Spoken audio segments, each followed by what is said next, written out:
In the dusty corners of a small Nigerian town, where dreams were often shelved in exchange for survival, Hannah stood out not because of wealth or connections, but because of her unwavering spirit. With hands hardened by work and a mind sharpened by ambition, she was a star in her local school. Her teachers often whispered that she was meant for more, even as her worn-out shoes and patched uniform told another story. After finishing secondary school, while others waited on miracles, Hannah picked up a comb and a pair of scissors. With a borrowed chair under a mango tree, she transformed into one of the most talented hairstylists in the area. Clients came in droves, not just for her skill, but for the kindness in her smile and the stories she told while braiding. She lived simply with her parents and younger siblings in a small house that smelled of love and boiled corn. Her mother sold vegetables in the market, and her father, stern and skeptical, worked as a welder. Life was tough, but Hannah made sure they never went to bed without hope. One humid afternoon, as the sun burned like fire above, Hannah bent over the hair of a particular customer, an elegant woman named Madame Vic. The woman was known for her wealth, class, and taste. Hannah had styled her hair before, but today was different. Today, she braided with the grace of an artist, unaware that her life was about to change. As Hannah tied the final knot, Madame Vic turned to face her. "You're very gifted," she said, brushing her newly styled hair. "Tell me, have you ever thought about working abroad?"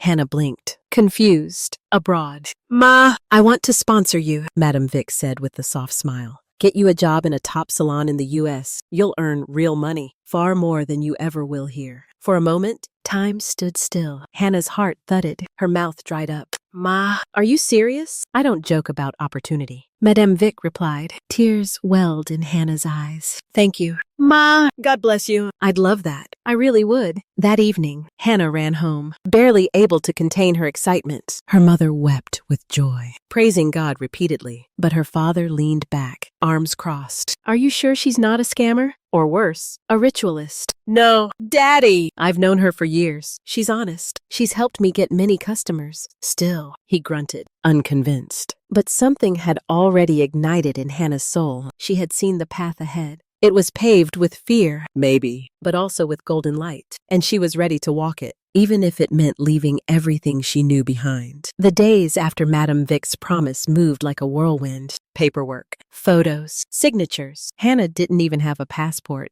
but Madame Vic took care of everything. In just a few months, she was ready to fly across oceans. The town buzzed with gossip. Some called her lucky. Others muttered dark predictions about rich women and their secrets. Hannah didn't care. She held tight to faith and ambition. Before she left, Madame Vic insisted on meeting Hannah's family. "I want them to know who is taking their daughter across the world," she said. At the small family compound, Hannah's mother served Madame Vic chilled malt and jollof rice. Trembling slightly, her father sat, arms crossed as usual. "I saw how hard-working your daughter was." Madame Vic began calmly. "And I want to help her succeed. She'll live well. I've arranged a job for her with a trusted friend who owns a salon in the U.S. She'll be safe. She'll thrive." Hannah's father studied her for a long moment, then gave a slight nod. It wasn't approval, but it wasn't resistance either. The day of Hannah's departure arrived with the weight of 1,000 emotions. Her mother clung to her like a child, weeping. Her siblings cried, too young to understand the full meaning of goodbye. Her father stood back, his hands in his pockets, silent. But as Hannah turned to board the bus to the airport, he called out, "Just once, don't forget who you are." The journey was long and cold, with more fear than comfort. The airplane hummed like a distant storm, and Hannah couldn't sleep. What if she failed? What if her father was right? But when she landed, the skyline of the United States greeted her like a dream written in silver. Madame Vic's friend, a stern but kind woman named Miss Lana, welcomed her at the airport.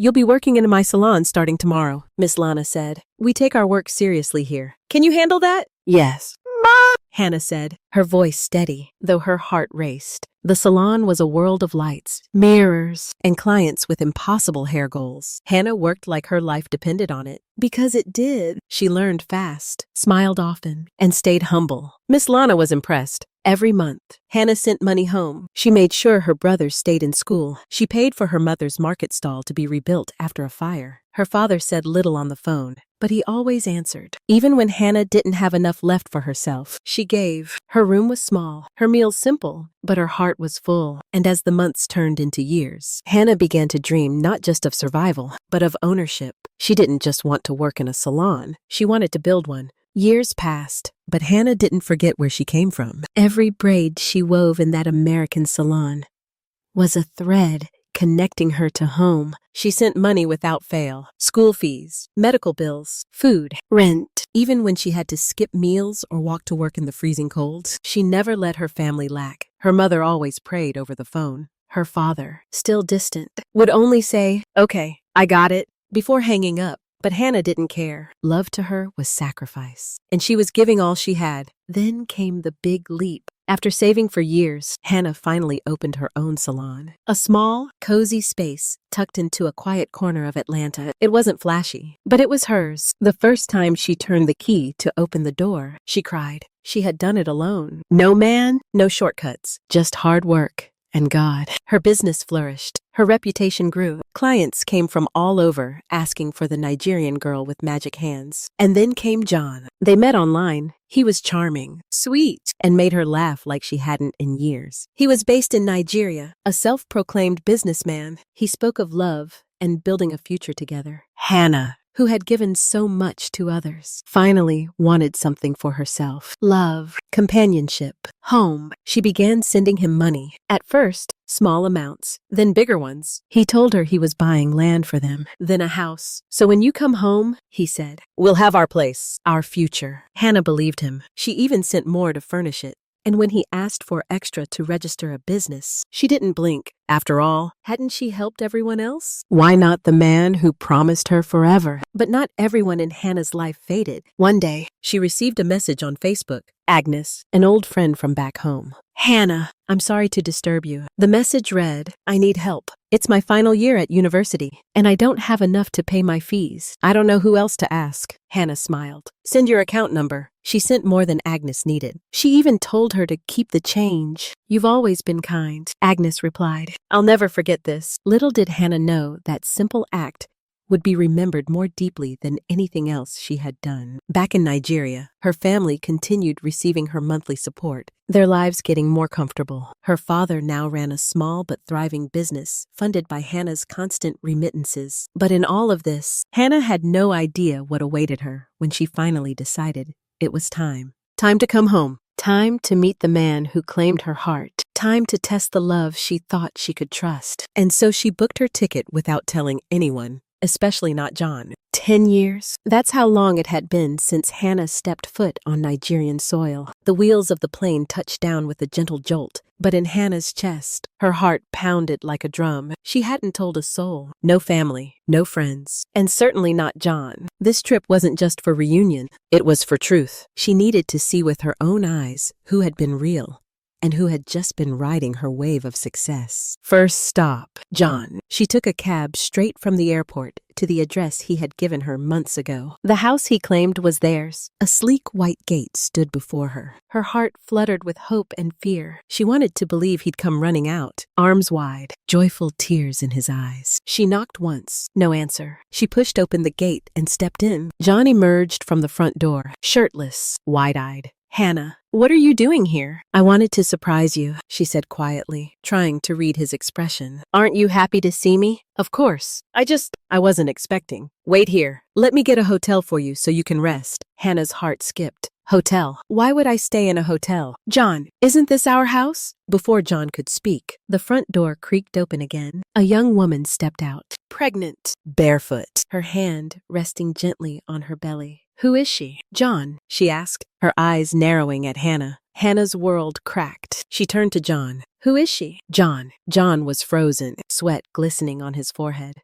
I can explain. You told me you were single. You took my money. You said this was our house. Hannah's voice broke as tears filled her eyes. The woman stepped back, whispering something under her breath. Hannah didn't wait. She turned and walked away, her chest burning, her hands shaking. She caught a cab and checked into the nearest hotel, slamming the door behind her. She collapsed onto the bed. 10 years of loyalty, 10 years of building a life, and this is what she returned to. Her thoughts spiraled. If John could betray her this easily, what about the others? Her family, her so-called friends. She stared at the cracked ceiling, and a strange calm washed over her. She would test them. Too. She would bury the truth. Pretend to be broke. Pretend she'd been deported. Let them see her with nothing. No cars, no dollars, no power. Then she would finally see who loved Hannah. The person, not Hannah the provider. With her heart still shattered, she reached for her phone and dialed home. Daddy! I'm back in Nigeria. Can you come pick me up? Hannah stood at the roadside, clutching a faded duffel bag and wearing second-hand clothes she had intentionally wrinkled and stained. Her hair, usually styled to perfection, was now tucked under an old scarf. She looked nothing like the successful woman she had become. A rusty car pulled up. Her father stepped out, frowning in confusion. Hannah, she nodded, eyes low. It's me. Daddy! He opened the door without a word. The drive home was silent, thick with unspoken questions. At the house, her mother rushed out, arms wide, but stopped short at the sight of Hannah's condition. My God, what happened? Inside, Hannah sat on the couch, hands trembling. I was deported, she lied. They accused me of a crime I didn't commit. Everything I worked for, it's gone. Her mother began to cry. Her father paced the room, jaw clenched. You mean you didn't bring anything back? He asked. Hannah shook her head. Nothing. Silence. Later that evening, her younger brother came home. He stared at her like she was a ghost. Is this really you? He asked. I thought you'd come back with big cars, designer bags. What happened? Hannah forced a smile. Life happened. In the days that followed, the house grew cold. Her father hardly spoke. Her brothers muttered behind closed doors. Only her mother remained gentle, cooking what little they had and serving Hannah quietly. But the warmth that used to fill the home when her money flowed through it was gone. Exactly 1 week later, her father sat down across from her in the living room. So, what's your plan? He asked. I don't know yet, Hannah replied, eyes downcast. I just need some time. Her father's voice turned hard. You've been here long enough. I can't have a grown woman sitting around crying and doing nothing. We expected better. Daddy! I just got back. I need to find my feet. No, you need to leave. 1 more week. Then you go. Hannah's lips quivered. But this is the house I bought for you. His face twisted. So, you're not the only one struggling. I built my business, too, with hard work. But I sent you money every month. Well, that's done now, isn't it? Her brothers echoed the same coldness. Auntie Hannah is too stingy, one whispered when he thought she wasn't listening. Now she's broke. And she wants to eat our food. The betrayal crushed her more than John's ever could. On her last day in the house, her father tossed her bag outside. You can't stay here crying every day. I didn't cause your deportation. Only her mother dared approach. She pressed in 300,000 into Hannah's hand. If I had power in this house, I would let you stay. Take this, my daughter. Please don't hate me. Tears ran down Hannah's face. Thank you, Mama. And just like that, Hannah walked away from the house she bought. The family she carried for a decade, now treated like a burden they never asked for. Hannah dragged her bag along the sidewalk, her body heavy with more than just exhaustion. Her mind raced with questions she couldn't answer. Was I just a wallet to them? Did they ever love me? Or just what I gave? She stopped near a run-down hotel, ready to spend her last night in tears, when a familiar voice called out, Hannah. She turned. It was Agnes, the girl she once helped with university fees, the same girl who had cried with gratitude in a Facebook message years ago. Now standing on the street with a plastic bag of groceries in hand, Agnes rushed over and hugged her tightly. My God. Hannah. Is it really you? Hannah broke, right there on the street. She cried into her old friend's shoulder. Years of silence, sacrifice, and betrayal pouring out in wordless sobs. Agnes didn't flinch. Come, she said gently. Come home with me. They walked through dusty streets until they reached a modest old house. Chipped paint, creaky wood, but warm. The scent of fried plantain filled the air. Agnes introduced her to her parents, who were dressed in faded clothes but wore the kindest smiles Hannah had seen since landing. This is Hannah, Agnes said. The woman who paid my final year school fees when no one else would. She's the reason I graduated. Agnes's mother gasped and hugged her. We've prayed for you, even though we never met you. You saved our daughter's future. That night, they all sat on the floor to eat a small meal of yam and stew. There wasn't much, but they made room. They passed water in one shared cup and laughed in soft voices. Hannah had never felt richer. In the weeks that followed, Hannah stayed in their home, sleeping on a mat next to Agnes. They went to the salon together. Agnes had followed Hannah's footsteps and become a hairdresser. Too. Business was slow, but they found joy in the work. At night, they shared stories, dreams, and silence. Hannah never told her the truth about John or her fake deportation or the money. Not yet. She wanted to heal first. One evening, as they walked home under the setting sun, Hannah turned to Agnes. You didn't ask me for anything. You just opened your door. Why? Agnes smiled. Because you did the same for me. And because when you help someone, it shouldn't come with a receipt. You just do it and let God do the rest. Hannah looked at her, eyes wide with emotion. You have no idea how much that means. Agnes shrugged. I have an idea. And that night, while lying on the floor of a poor but loving household, Hannah realized something she'd forgotten in the noise of her success. Home wasn't a place or blood or even comfort. Home was where hearts opened without asking what you brought in return. One morning, Hannah woke with clarity in her chest, like a storm had passed and left her with clean air to breathe. She had seen enough. The people who took, who judged, who turned their backs when they thought she had nothing. They had failed the test. But one person didn't. Agnes passed. And now it was time for Hannah to show her truth. She looked over at Agnes, still asleep beside her on the floor, curled up in a wrapper. The peeling ceiling above them was barely holding. The walls were cracked. Yet in this house, Hannah had felt more love than in the mansion she had built for her family. Today, Hannah whispered to herself, everything changes. That afternoon, Hannah invited Agnes and her parents for a drive. She hired a clean car and wore the same ragged clothes she'd been using for weeks. They didn't ask questions. They just came. Where are we going? Agnes asked. Curious, but smiling. You'll see, Hannah replied. She took them to the very house John had claimed to build with her money. The white gate still stood tall. The memory of that pregnant woman, the betrayal, the ache, it all flashed before her eyes. But she didn't flinch. Agnes gasped. This place is beautiful. Why are we here? Hannah smiled faintly and handed her friend a folded piece of paper. What's this? Agnes asked, unfolding it. The deed of ownership. Agnes's eyes widened. This house? It's yours now, Hannah said softly. What? No, I don't understand. I won a court case. The man I once trusted took my money and lied, but I took it back. This house, the one I thought was built with love, now belongs to me, and I'm giving it to you. Agnes's parents looked at each other in stunned silence. Her mother's hands trembled. Her father sat on the steps, speechless. But why? Agnes whispered, tears already forming. Because you loved me with nothing, Hannah replied, and I wanted to see who would stand by me if I had nothing left. My family failed. John failed. You passed. You gave me shelter, food, kindness. When I didn't even ask, Agnes broke down, hugging her. I didn't do it to get anything back. I swear. I know, Hannah said. That's why you're the only one who deserves everything. Agnes's parents knelt and began praying aloud, their voices cracking with gratitude. May God lift you, Hannah. May your name never fall. May your cup overflow. Hannah cried with them. Then she took Agnes's hand. I didn't come back broke.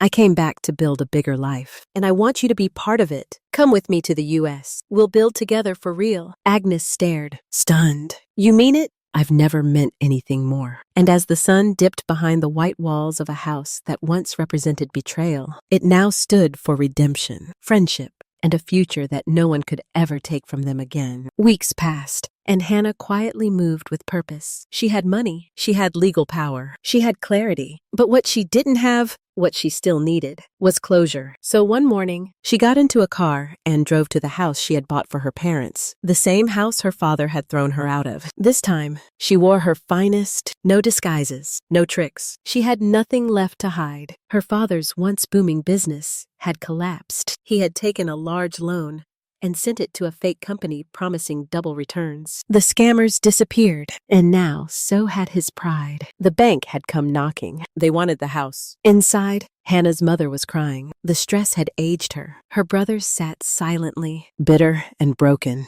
And her father, he was sick, slumped in a chair like a man who'd lost everything. When Hannah walked in, silence fell like a thunderclap. Her mother rushed forward. "Hannah, you came? Thank God. Please help us. The bank wants to take the house." Her father coughed, avoiding her eyes. "They said we have 1 week to pay, or we lose everything." Hannah looked around slowly. The house she had funded, the family she had lifted, the people who let her sleep on the streets of her own generosity. She sat down. "Let me tell you something," she said, voice calm but sharp as glass. "I was never deported. I lied. I wanted to see who truly loved me, who would treat me the same when I had nothing." Her mother gasped. "You lied?" "Yes," Hannah said, eyes fixed on her father. "And I saw everything I needed. The minute I stopped giving, you threw me out like garbage. After all I did, after all I gave." Her father tried to speak, but nothing came out. "I built this house," she continued, standing now, voice rising. "I paid for your comfort. I put your sons through school. I gave you my blood.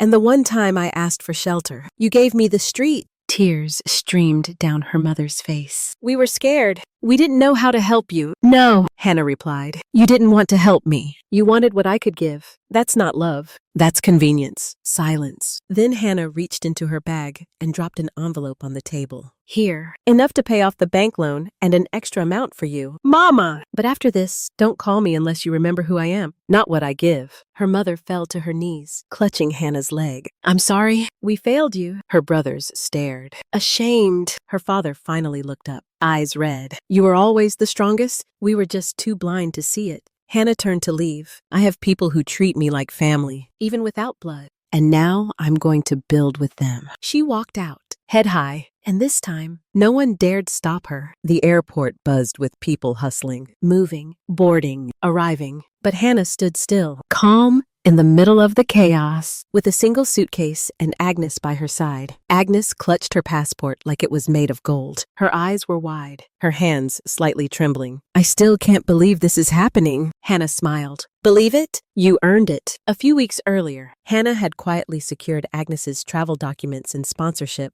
The same way her life changed under the wings of Madame Vic, now she was doing the same for someone else. "I never even dreamed of going to the U.S., Agnes whispered. "You didn't need to dream. You had the heart. And that's more than most," Hannah said. Behind them, Nigeria faded like a photograph in the rearview mirror. Familiar, beautiful, but also tainted with lessons. John had been arrested. Hannah's court case had gone viral on social media. Messages poured in from women thanking her for exposing fraud and betrayal. But Hannah didn't care for the attention. She had done it for herself, for every woman who gave her all and was repaid with lies. And her family, after paying off their loan, Hannah had disappeared from their lives, just as they had once erased her. She wasn't angry anymore, just done. Her mother still called sometimes, but Hannah rarely picked up. Her heart had shifted. She had mourned the loss. Now she was rebuilding from truth. The flight began boarding. As they stepped forward, Agnes turned to her one last time. "Hannah, how did you become so strong?" Hannah smiled, a little sad, a little proud, by being broken again and again. "But every time, I chose not to stay shattered." They boarded the plane, and as it soared into the sky, a strange peace settled over Hannah. The weight she had carried for a decade finally lifted. Back in the U.S., things moved quickly. Hannah expanded her salon into a franchise, opening 2 new branches. She brought Agnes in as a business partner, not an assistant, not a staff, a partner. Agnes proved herself fast. She had the same grit Hannah once had, the same fire. The two built not just a business, but a sisterhood. One day, they stood inside their newest salon. Sleek walls, golden lights, and a logo above the mirrors that made Hannah pause. Peg Beauty. Hannah plus Agnes. Strength in sisterhood. Tears welled in her eyes as she stared at the name. Not just hers anymore. The future was shared. That night, as they closed up and walked home in the gentle chill of evening, Hannah looked at the stars and whispered a prayer. Not for more money or even more success, but for more moments like this, moments when her heart felt full. When her story made sense, when the girl who once braided hair under a mango tree could smile. Not because she made it, but because she made others believe they could, too. And that was the true reward. If you were in Hannah's position, would you accept your parents back? Let us know in the comments section. Thanks for watching. Don't forget to like, share, and subscribe. And tell us where you are watching us.